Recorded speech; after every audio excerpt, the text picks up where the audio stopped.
something? Magnificent sight out here. Magnificent desolation.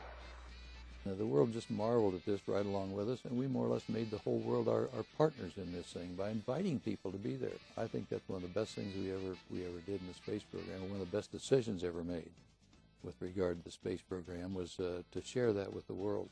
For one priceless moment in the whole history of man, all the people on this earth are truly one. Come on, now touch me, babe. I think it was the biggest event from an aviation point of view and probably from a scientific point of view that happened in the 20th century and maybe in the history of man. Here, men from the planet Earth first set foot upon the moon, July 1969 AD. It came in peace for all mankind.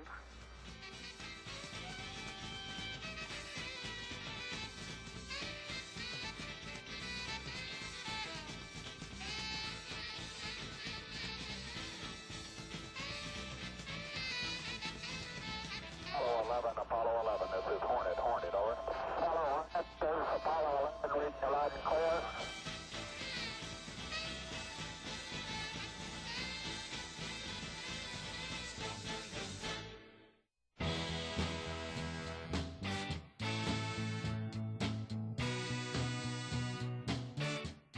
Well, we had a good time on Apollo 12, and so we were happy to go and anxious to for the great adventure. And so off we go, and we go into a thunderstorm immediately after launch and get hit by lightning, and it lights up a lot of caution and warning lights, and we didn't know what to do.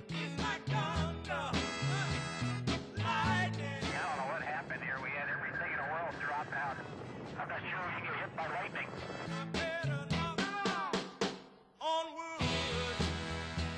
Thank God for Mission Control, because they came up and gave us some advice, and so we powered it back up again with their help, and everything worked out okay, and we went into orbit and then off to the moon. Hey, there it is. There it is. Son of a gun, right down the middle of the road. They landed us perfectly. If we had not touched the controls, we would have landed right in the middle of the crater that we were shooting for. Boys on the ground do okay. So they wouldn't have missed it by 10 feet. And when you figure we went 240,000 miles, that's pretty amazing. Shows you the kind of capability that NASA has. He's got it made. Come on in there. 24 feet. Contact light. Roger, copy contact. And that may have been a small one for Neil, but that's a long one for me. So we got out for that time, and we placed some experiments, and then we collected a lot of rocks and made some observations. I have the decided impression I don't want to move too rapidly, but I can walk quite well. And then our primary job had been to land near Surveyor, which was an unmanned spacecraft that had landed on the moon in the Ocean of Storms some 33 months earlier. Boy, you'll never believe it. Look what I see sitting on the side of the crater. The old surveyor, huh? The old surveyor, yes, sir. Does that look neat?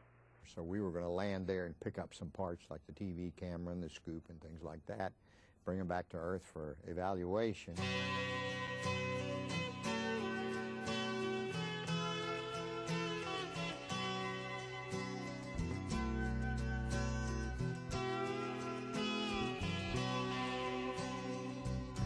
Apollo 13 was a team effort from the very beginning to the end. Okay, Houston, we've had a problem here. Go ahead. We've had a hardware restart. I don't know what it was. Okay. Houston, we've had a problem. When the crew threw the switches to start the crowd stir, a spark jumped between the fan and the heater assembly, and the pressure in that tank rose very rapidly because the insulation had been damaged on the system.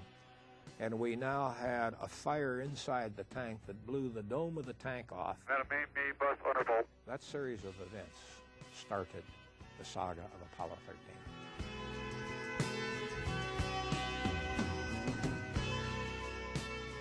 And we had a pretty large bang associated with the caution and warning there. The exact words I used in mission control is, we have never lost an American in space, and we sure as hell aren't going to lose one now. This crew is coming home. You got to believe it. Your team must believe it, and we must make it happen. It looks to me, looking out the hatch, that we are inventing something. When we suddenly realized the true significance of the explosion, seeing the oxygen escape from the rear of my spacecraft and consequently losing all the electrical power and the propulsion system, we knew we were in serious trouble. Have you called in your backup econs now, see if we can get some more brain power in this thing? We got one here. Roger. Throughout the entire Apollo 13 mission, the teams in mission control changed shifts almost regularly at 8-hour intervals. And the teams kept the mission going, kept working the problem as my teams tried to come up with the answers. Go ahead, Blight. I want you to get some guys figuring out minimum power in the LEM to sustain life. Fortunately, the lunar module was attached to us, and when that occurred, with oxygen almost gone in the command module, we transferred the command to the lunar module and tried to use it somehow, some way, as a lifeboat to get home. Let's solve the problem, but let's not make it any worse by guessing. I got a lot of recognition for the work that we did, but the real heroes of Apollo 13 were the people in the back rooms and over in the engineering facilities who came up with the answers we needed. We never talked among ourselves about not making it back home. It was like playing a game of solitaire. As long as we had a card and we could put it someplace, the game kept going. And every crisis that we came up to, we found a solution. As we rounded the moon, and my two companions looked at the place where we were supposed to land, and they were very much disappointed. I said, we're on our way home. Let's get home successfully and forget about the landing. And there's one whole side of that spacecraft missing. Is that right? The whole panel is blown out, almost from the base to the engine. Really a mess. Man, that's unbelievable. I've got it. Okay, copy that. Farewell, Aquarius, and we thank you. Apollo 13 has to rate with anything we ever do, because it took a great deal of ingenuity, a great deal of preparation, years of preparation, a lot of guts on the part of the astronauts themselves to bring that off. Odyssey Houston standing by, over. Apollo 13, this is recovery, over. The recovery, Apollo 13 is descending. Under Apollo 13, this is recovery, and your chutes look good.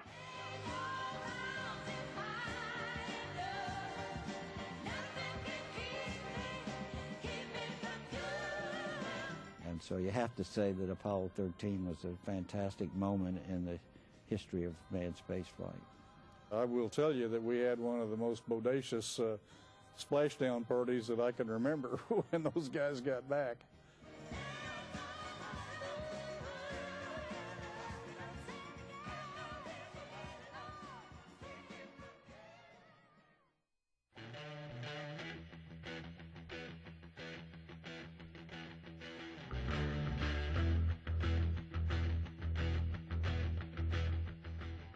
Looking great. 20 feet. 10. 3 feet per second. Contact down. 2, stop. Auto.